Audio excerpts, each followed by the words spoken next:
How to fix Discord not opening on PC. This is a step-by-step guide so you will be able to follow easily. Now this can go ahead and mean a few things, but in today's video we are going to show you on how you can fix this. First things first, you want to go ahead and run the Discord application on administrator mode. To do that, you can just go ahead and click on your Windows logo and you basically want to search for Discord right here.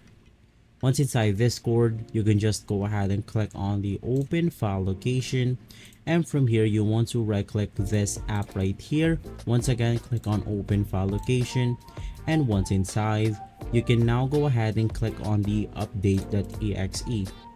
From here, you can just go ahead and click on run as administrator. Now if this doesn't work, this only means that you have corrupted files installed within Discord. So you can just go ahead and uninstall Discord by heading over to the add or remove programs on your system settings. Once inside, you want to search for Discord and you want to uninstall the application and install it back in, getting rid of those corrupted files. If this video has been helpful for you, please consider by liking and subscribing. I'll see you again next time. Thank you.